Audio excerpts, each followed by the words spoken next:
Today, I am going to talk about the paramita of generosity. I've talked about the other five paramitas, and generosity is always talked about first. And it would have been best if I could have done that, but for reasons which I can't remember at this time, that talk on generosity was postponed and rescheduled for today. Now, the paramitas are six transcendent virtues, and they are the core of the Mahayana path, which is, of course, the aspiration that all sentient beings have temporary happiness and ultimately attain Buddhahood, which could be looked at as permanent joy and happiness. And also wanting to remove pain and suffering up until that point where they achieve Buddhahood. These six transcendent virtues are about transformation, which is a very important point. We're not adding new things to what we have. We are developing qualities that what we have and removing our faults, removing our obstacles, transforming. In a way, saying removing is not transformative enough. It's more like alchemy, where we transform base metal into gold.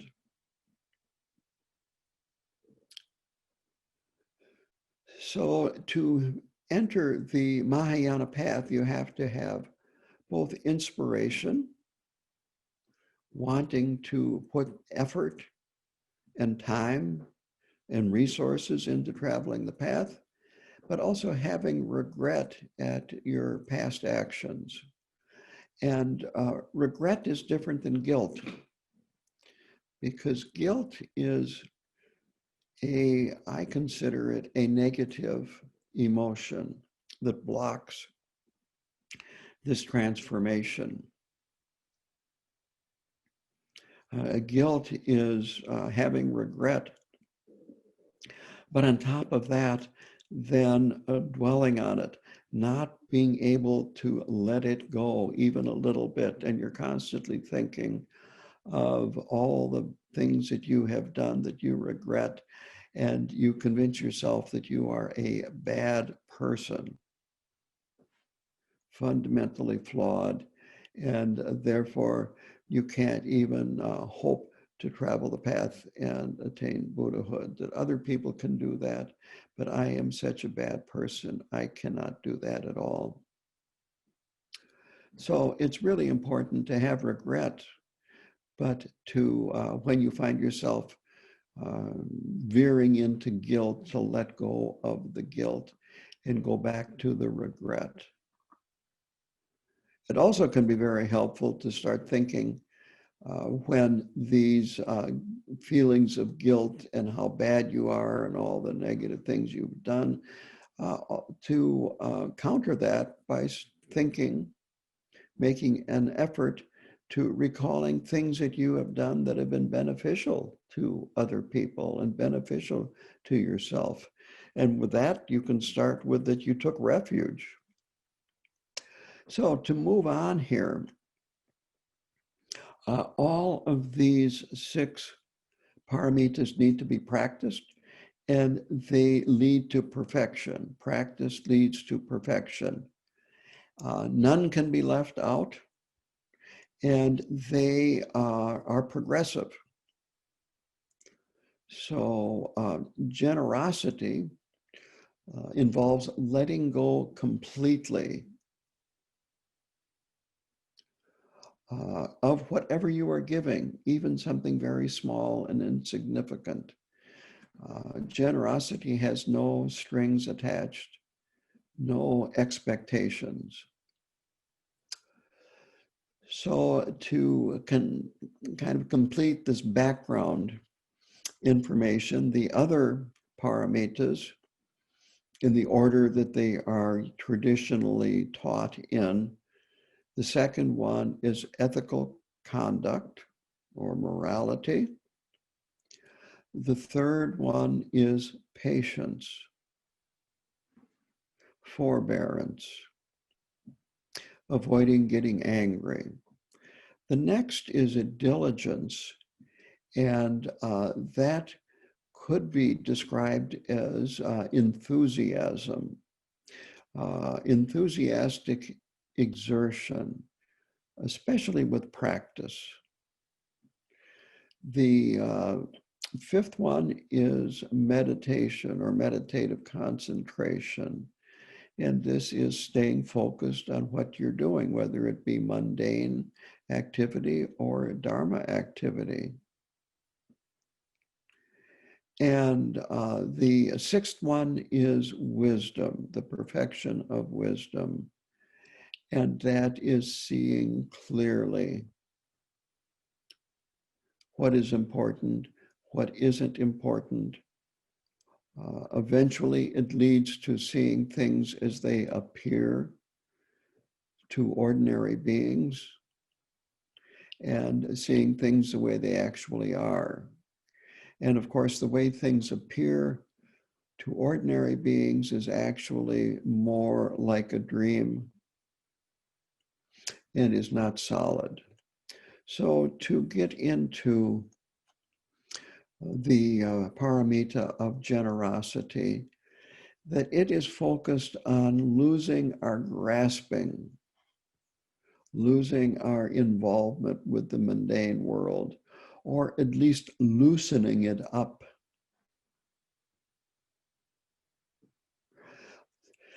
This weakens the separation between self and other. That with a deeper understanding of generosity, we understand that we can have a comfortable life, we can meet our needs, but not be dominated by the material world. And this lays the foundation for the path, this loosening up of our grasping on the mundane material world. If we don't loosen up our grasping, if we don't allow space, if we feel very claustrophobic and very few choices because everything is an emergency, that we're stressed out and so forth, we can't transform because there's no space to grow.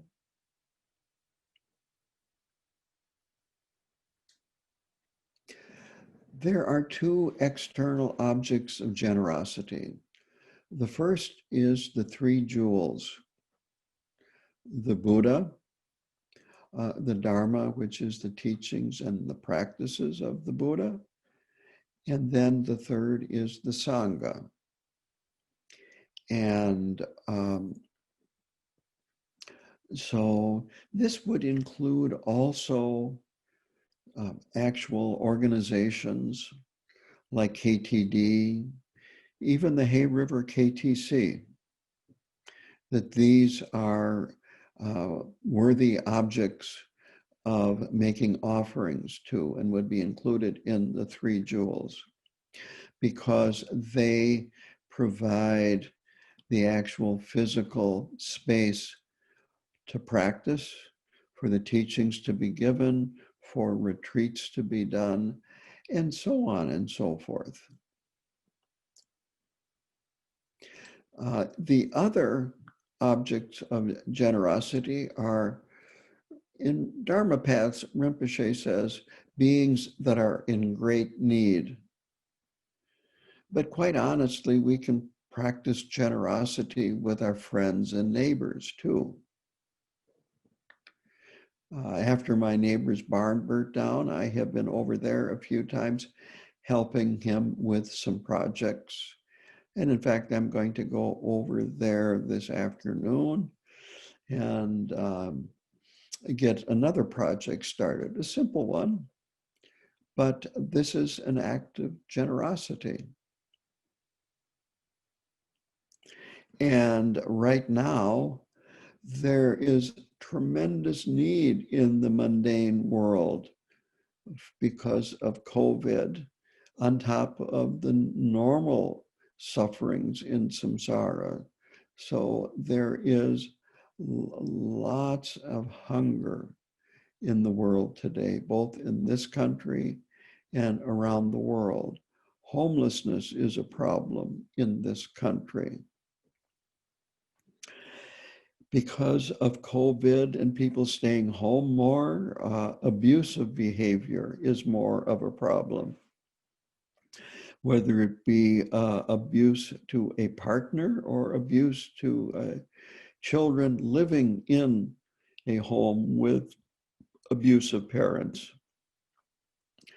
And then there is all the problems related to race and policing, and on and on and on. It's an endless list, almost. Now, giving to these mundane organizations that work with these needs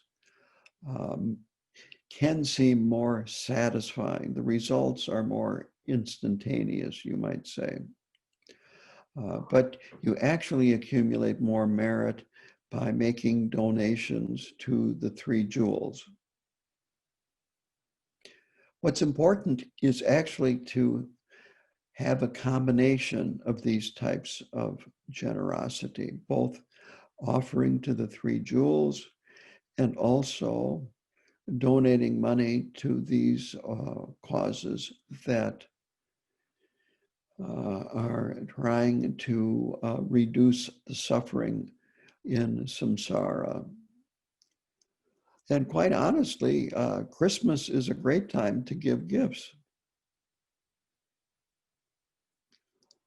I think that Christmas is a great celebration. In fact, one time I was out at KTD at Christmas time, and KTD always puts up a Christmas tree. And so I went to a Christmas tree lot in my robes with it was David Kaczynski, who was a president of KTD at this time. We drove over to a Christmas tree lot in Kingston, which is about a 20-minute drive, and bought a Christmas tree. And the Christmas tree lot, and it was set up in a parking lot. The man there, he was almost speechless that a Buddhist monk would want to buy a Christmas tree. But that's important. Giving at Christmas, being generous. So it's best to have a combination of both giving to for mundane reasons, and also offering to the three jewels. And you accumulate merit by making offerings. You accumulate merit by giving to those that are in need. Then because of the combination of the two, you accumulate even more merit. So giving to the three jewels is more meritorious, and it's important to dedicate the merit so that it is not lost by a moment of anger or regret or whatever. So a proper dedication would be that by this merit, may all beings, and you can say, and especially so-and-so, have temporary happiness and ultimately attain Buddhahood. An important distinction to make is that we give to beings that are below us, on the path, you might say, especially those that are in great need. And we make offerings to those that are above us. Now, Rinpoche mentions in Dharma paths, and that's where I'm taking much of this talk from. You might say I'm getting inspiration from his chapter on the paramitas.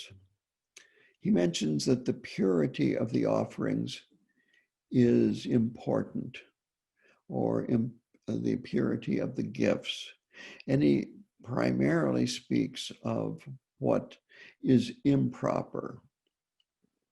So for offering to the three jewels, it would be impure to offer stolen items. And it would be improper to offer the blood of humans or animals that have been sacrificed. It would be improper to kill an animal and offer it. Other offerings are considered suitable. For gifts to beings that are in need, he mentions that to understand what idiot compassion is and avoid it. And things that he mentioned in the book was providing something, an object that helps a person get revenge. But you could also help a person get revenge by other means too. Let's say setting up a meeting where the person that is going to seek revenge is not mentioned in this meeting. You could call it an ambush. Helping a person commit suicide is considered idiot compassion. And again, giving stolen items to individuals is improper. So all of these are harmful to beings, and we want beings to be happy. We do not want to cause suffering by any of our actions. He next talks about purity of our attitude when we are offering and giving. And again, he primarily talks about improper attitudes. For offerings, avoid egotistical attitudes, things like pride. And pride is so slippery. It is so easy to have pride in the back of our minds, and it can be subtle, and we don't even realize that we've got that pride. Sometimes it can be gross, and even in the gross form, we frequently don't recognize it as pride.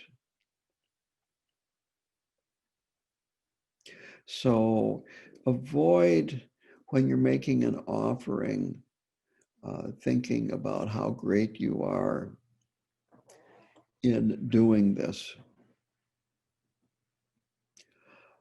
Another attitude that is problematic is do it to gain status.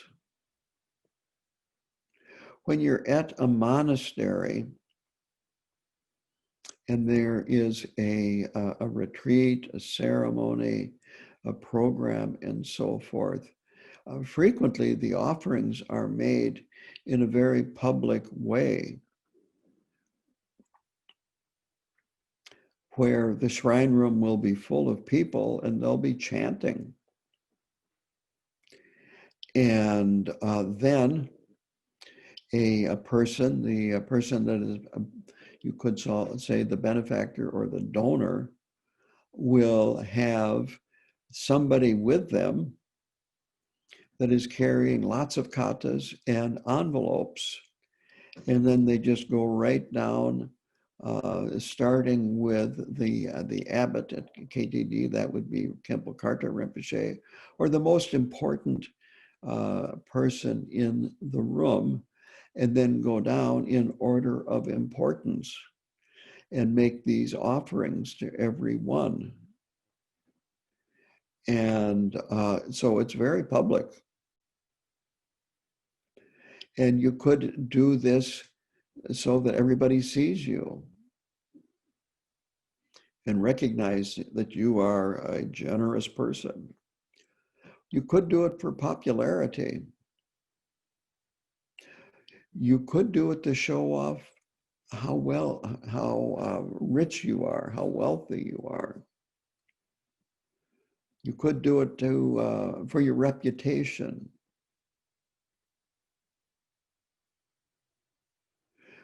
Rinpoche mentions that it's even possible to do it to make offerings to embarrass someone else publicly who can't do what you are doing.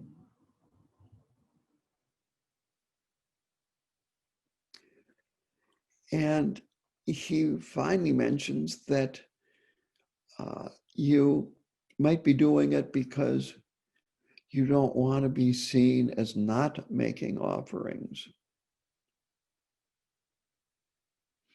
Going back to KTD, and again, this is traditional, it would be done in any Buddhist monastery or nunnery.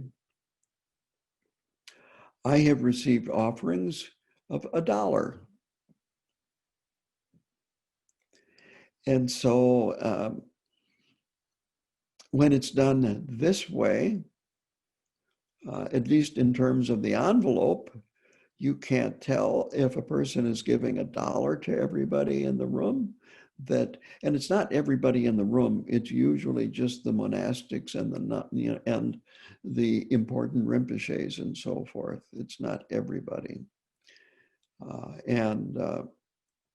So giving 25 envelopes of $1 each is affordable for most people. So it doesn't have to be done in a way where you feel left out. I even one time got an envelope that was empty. I don't know if it was a mistake or not, but you might say that's the one way to make an offering. I don't know if there's much merit in that, but that's another story. Basically, in a word, all of these motivations that Rinpoche goes through and that I have mentioned here are transactional. You're making the offering to get something in exchange, like you're buying something.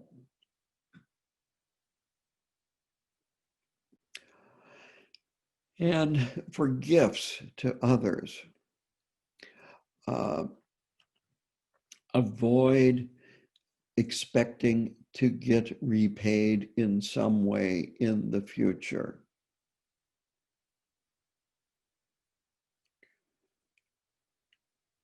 Again, this is transactional. So don't look at the gift as being like a loan. Don't expect gratitude, honor, or respect.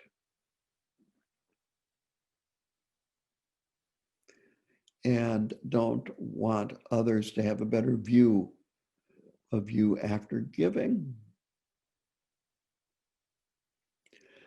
And quite honestly, here is my own observation, and that is when you give to mundane organizations, you don't get a lot of respect from it, but you do get a lot more solicitations.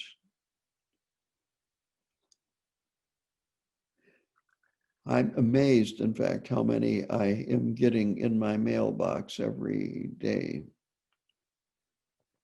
So be careful, be mindful of your attitude when you're giving and when you're offering. We all have egotistical patterns, and we need to be very mindful of what's going on in our minds.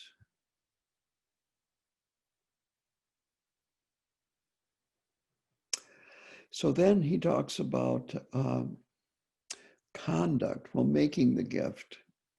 When you're offering, do it with sincerity, devotion, respect.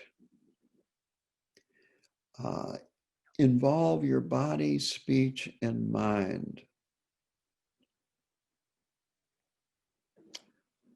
And do it with the intention that this gift will benefit all sentient beings.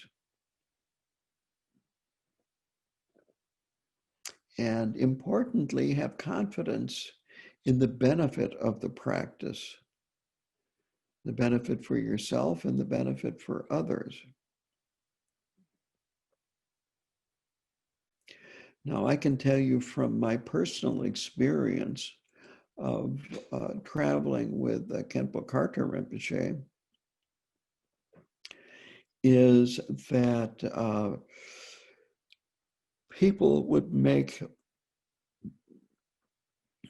many offerings to him, and some of these offerings could be quite substantial. I never knew the amount or anything like that. That isn't important. What is important is what he did with his money. And that was, well, he lived at KTD. His meals were provided for. His bedroom was provided for. He had a bathroom, and he had what I call a workroom there. And all of this was provided for him. His medical care was provided for him. He really had little need for money. And what he would do is he would just donate it and offer it. I went to Rumtek in Sikkim, India, and they had a new Shedra. This was in 1999 that I was there. I don't think the Shedra, which would be like a graduate school or a college for, this is where the Khenpos are trained, and when they finish the training, receive the title of Khenpo, which would be equivalent to PhD in Buddhist studies. And there, when you walked in the door on the right, there was a plaque on the wall, and it listed the donors. And Khenpo Karthar Rinpoche's name was on the top of that plaque. He never talked about his generosity, he just did it. And I could share other stories, but I'm going to move on.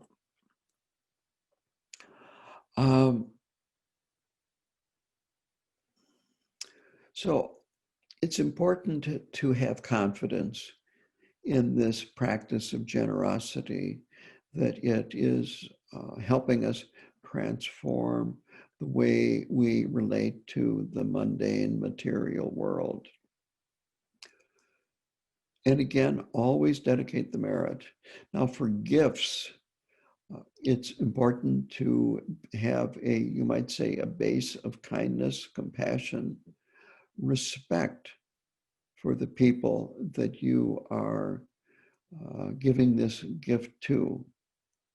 If you're giving it to let's say, a food bank, have respect for the people that are coming there to get food, and so forth. And again, have confidence that this practice is beneficial for yourself and beneficial for others. Rinpoche says that it's preferable to give this kind of a gift with our own hands, and again, to be fully involved with body, speech, and mind. And don't be in a hurry.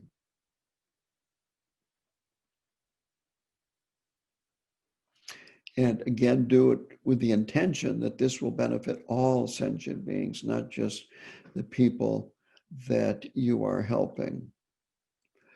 And now out in Ridgeland, there aren't beggars. But if you are in a bigger city like Minneapolis or St. Paul, you probably do see beggars on the street occasionally.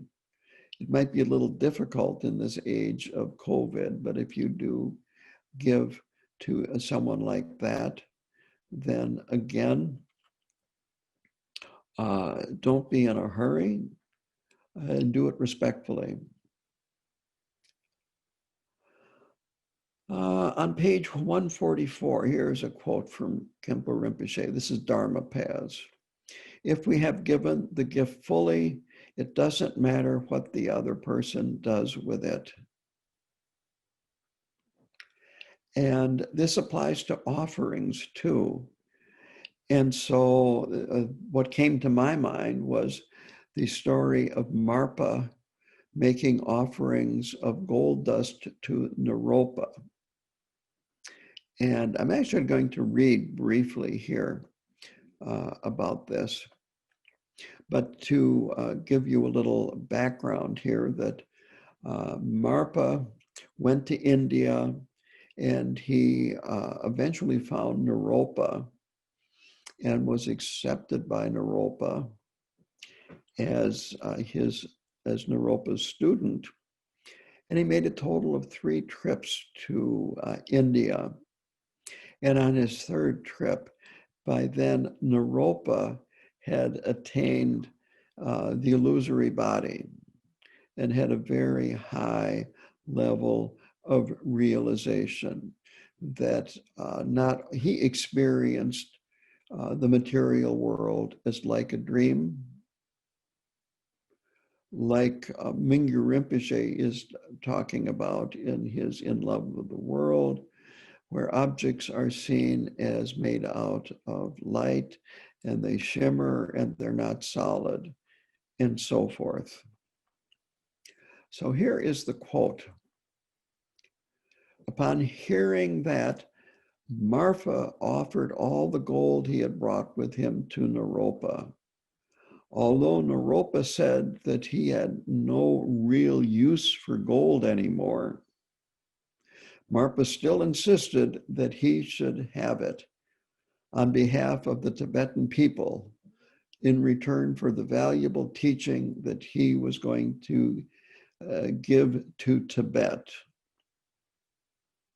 In other words, that Marpa was going to receive from Naropa and then bring back to the people of Tibet. Taking all of that gold dust in his hand, Naropa threw it in the air in the forest, and it fell everywhere on the ground. As Naropa threw the gold and it scattered, Marpa felt a little regret about his actions, probably because he had had so much hardship in gathering and bringing such a valuable quantity of gold. Naropa seemed to be reading his mind. With a smile on his face, he opened his palms, and all the gold dust that he had thrown in the air was now again in his hands. Not only that, but Naropa pointed his finger, and at that very moment, the ground where they were sitting was transformed into solid gold. So that's a little bit about what a very high realized person can do, and that Marpa had some regret for having given him when Naropa scattered the dust. So it's important to give completely with no strings attached. Don't have regret if the person you give something to or offer to does something different than what you expect.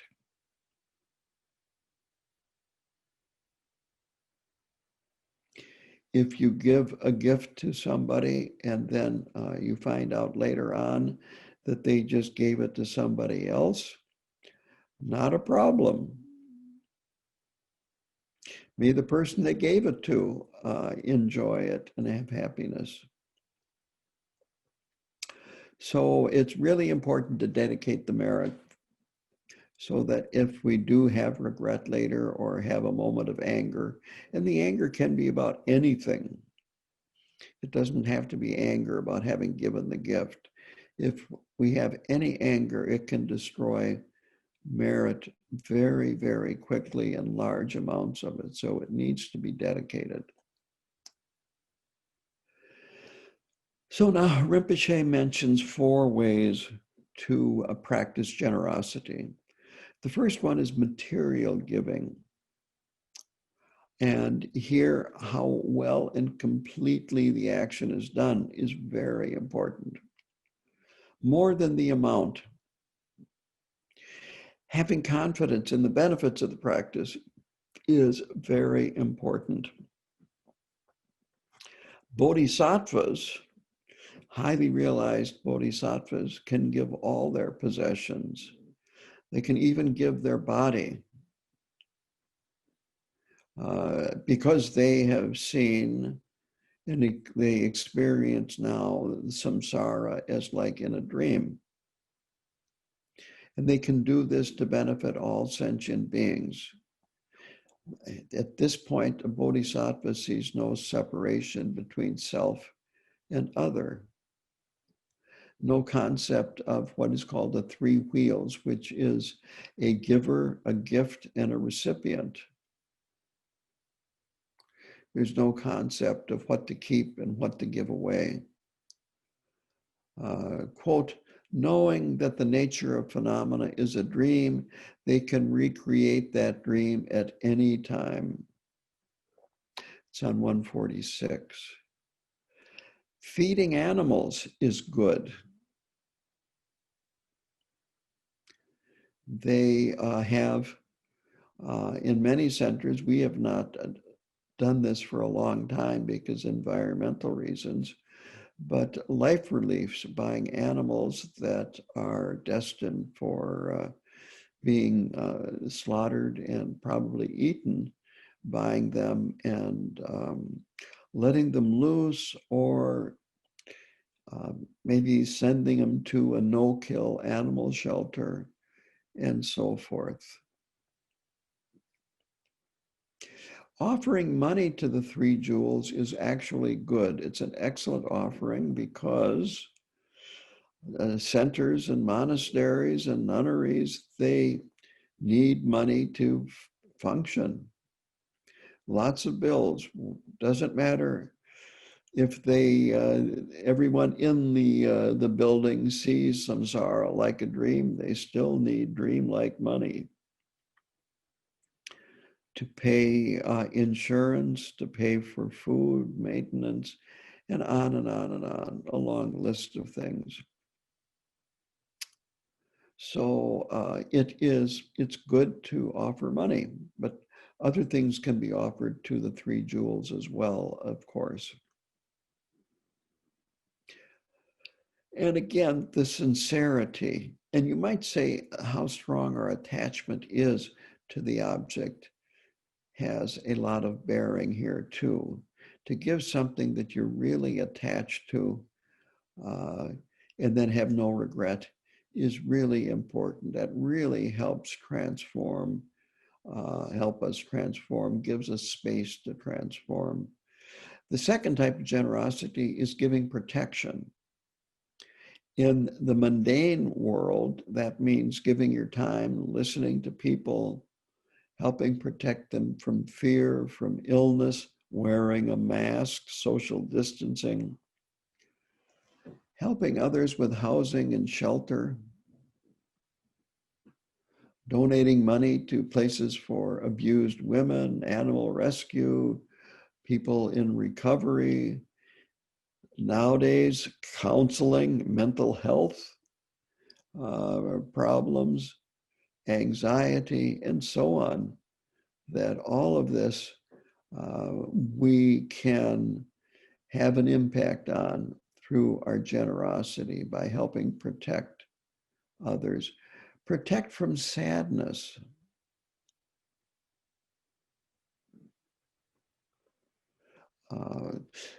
Protect from fear and anxiety.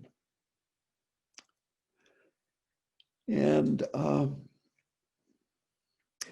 just showing that you care is comforting. And showing that you care is not like calling them up and saying, I care about you. It's calling up somebody and then actually demonstrating that you care about them by listening to them and so forth. Frequently, if then they start telling you their problems, and then you go down the list and start saying, well, first you have to do this, and then you have to do that, and then you do. This is not care. This is more control, and they're not going to get this feeling that you care about them.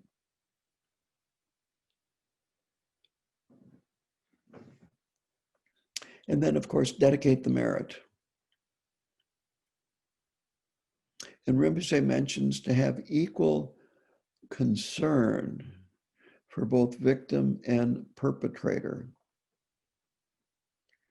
We're not going to go down the road of people that abuse animals are devils, and the abused animals are just absolutely wonderful, and how could anyone treat them like that? The perpetrator are creating lots and lots of negative karma for themselves. And it also shows how confused they are, that they think that abusing an animal or abusing a person or killing and so forth out of anger, resentment, and so forth, that all of this is okay. It shows that they're really confused. So don't pick sides, have equal concern for both victim and perpetrator, but of course, you treat them differently. So protecting the three jewels means, Rinpoche right off the bat mentions protection from the elements and other danger. And again, when you're donating money to a monastery, this is helping with the upkeep of the building. There is a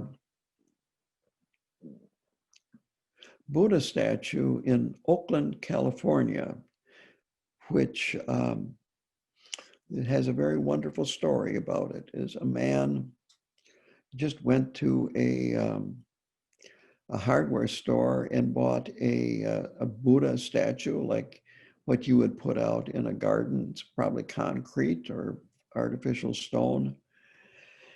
And he put it on this public area because people were just throwing trash there. And he thought maybe this would give people a little pause about throwing trash by this Buddha statue. And what happened was that a Vietnamese woman saw this, and she started coming and putting up flowers, offering flowers. And then other Vietnamese came and they painted it. And then they built a shelter over it. And they started coming early in the morning and doing daily prayers there, sitting literally right in the street, and so forth. And this is what is being talked about, protecting the three jewels. So here, this was protecting a statue of the Buddha and worshiping it, showing devotion and respect. So protect practitioners from being disturbed when they practice. Maintain harmony in the Sangha, and this is a big one. The bigger the Sangha, the more likely that there are going to be factions and people that will disagree with other members of the Sangha, and it causes problems. That it's really important to maintain harmony in the Sangha and respect everybody else and avoid having aversion and anger arise. And help others with vows to maintain their vows. And as always, dedicate merit. The third type of generosity is offering the gift of Dharma, which means making the teachings available. And this can be done, again, through a center or a monastery by helping support the center, but also in your personal life. And this is what Rinpoche talks about the most, is that if people are curious about Buddhism, tell them about it. If you think a person could benefit from Buddhism, tell them about it.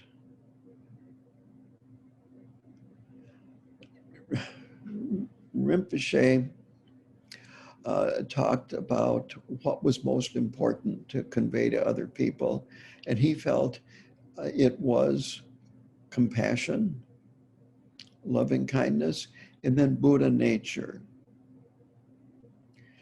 And he said, if you only understand one thing, then only talk about one thing.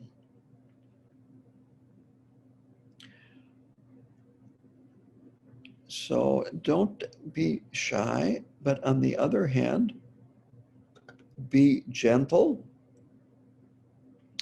I like to say it succinctly. And if they want to know more, they will ask a question and then give them a succinct answer. Don't run on. Don't, you might say, bore them to tears. And what I like is, I read this in a book a very long time ago, and it was, my family hates it when I am a Buddhist. They love me when I am a Buddha.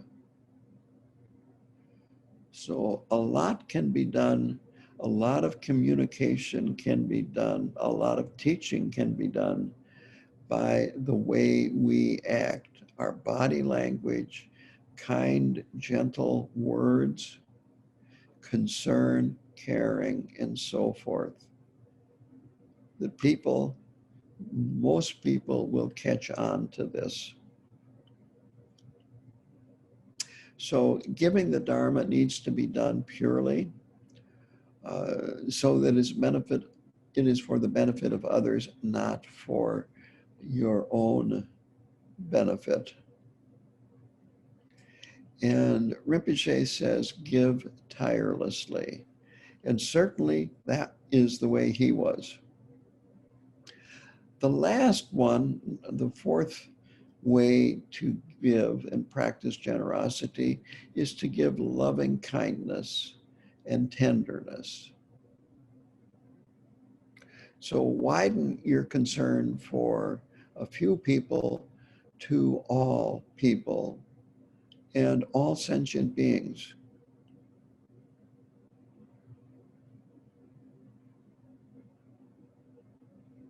So infuse your actions of body, speech, and mind, your actions of generosity with loving kindness and tenderness.